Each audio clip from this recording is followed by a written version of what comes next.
We received back 12,915 votes. That is a turnout of 46.5%.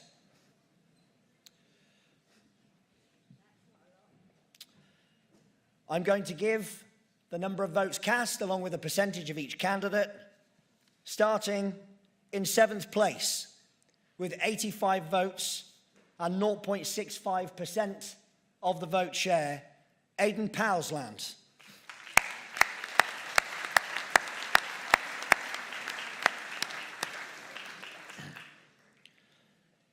In 6th place, with 566 votes and 4.4% of the vote share, Jane Collins.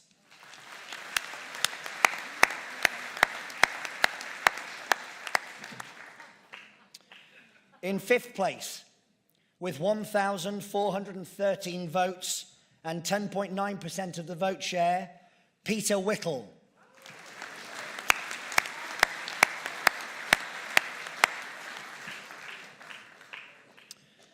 In 4th place, with 2,021 votes, 15.6% of the vote share, John Rhys-Evans.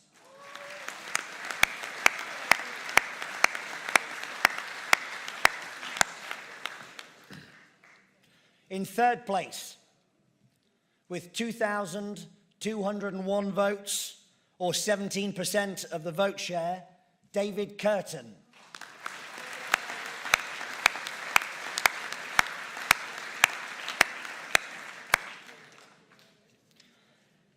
In 2nd place, with 2,755 votes, 21.3% of the vote share, was Anne-Marie Waters.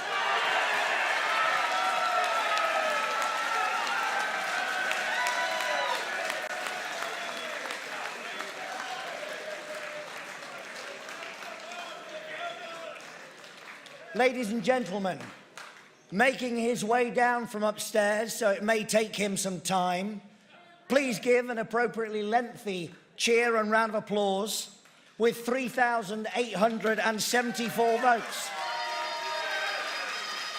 and 29.9% of the vote share, the new leader of our party, Henry Bolton.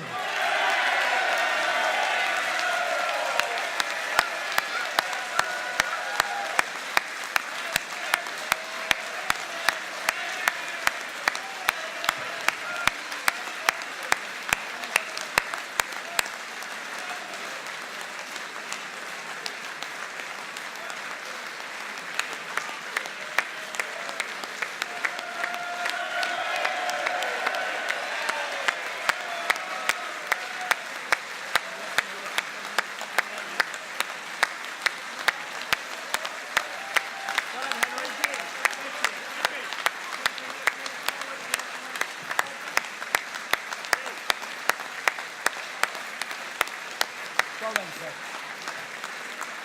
Thank you, Paul. Thank you. Thank you.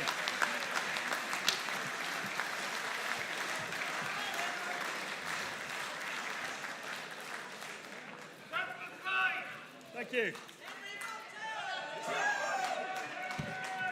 Thank you very much, everybody. I'm going to start by thanking my team, if you'll forgive me. They have worked harder than I have. I'm just the raw material. They produced the result. So thank you very much. You all know who you are. Those people who were helping me with social media, with funding, for emailing, the whole raft. Thank you. A sincere thank you.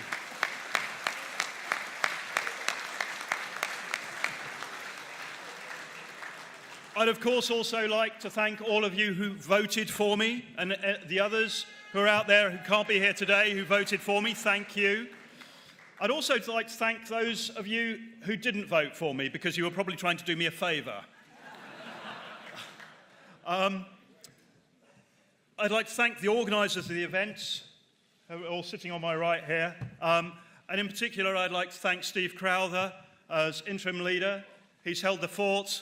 It was a thankless task, but thank you. Thank you, Steve.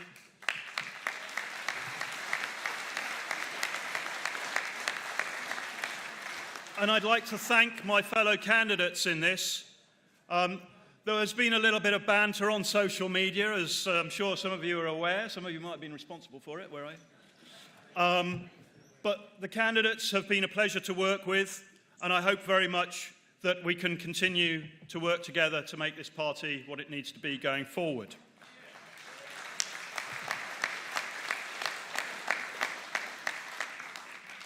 Today is not only a crucial day for our party, it is a critical day for our country.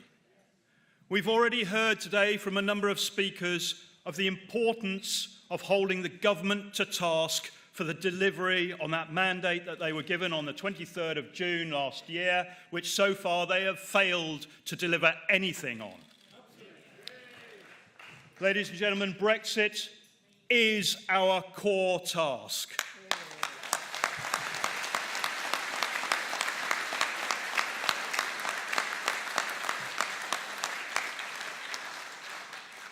However, it is not the end of the line.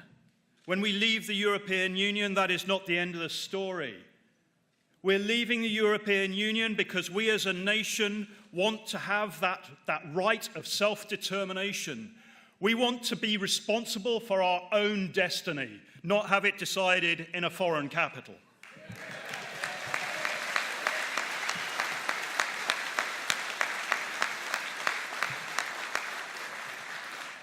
We want to do that so that we can be a prosperous nation, a globally outward-looking trading nation, a secure nation, a nation that can protect its own way of life, its own culture, and its own environment in every respect.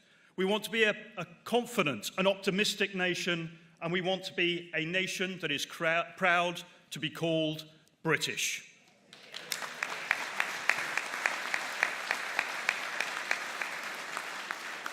Whilst Brexit is our core task, that greater goal, which is ongoing beyond the time that we leave the European Union, that is our core purpose.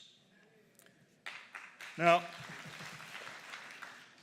I would like to end by quoting the motto of the Royal Military Academy, Sandhurst, which is serve to lead. I do not see myself now as being simply your leader. I see myself as serving this party. You are the party, not me.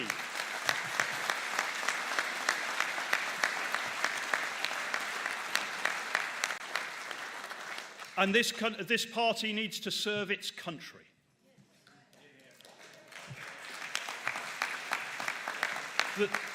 There is no greater calling than that. Except the bishop earlier might disagree with me. Okay, there's one greater calling than that. And I would call on all of you, whether you voted for me or not, and even if you didn't, whether it was a favour or not, I would call on you all, please, to rally around the party, to be united, because without being united, we cannot lead. We cannot lead the nation, and we cannot hold the government to account, and we cannot achieve our core purpose at all. And part of that whole story is reorganising or increasing the efficiency and the effectiveness of our party in British politics.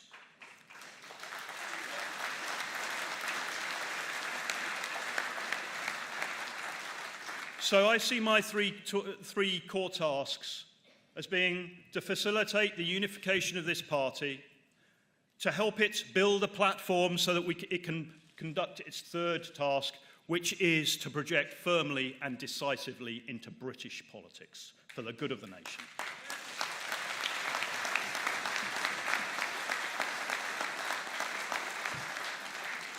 Tomorrow, I shall be given the opportunity to make a more lengthy speech. I, of course, shall do so. So you'll be sick and tired of my voice by the end of this. But not an hour and a half, no. You're all right. So I'm going to leave it there, ladies and gentlemen. Once again, thank you very much to everybody who's been involved in this contest, in this campaign, and in this event, and for all of you who have voted. Thank you very much, and I'll see you tomorrow.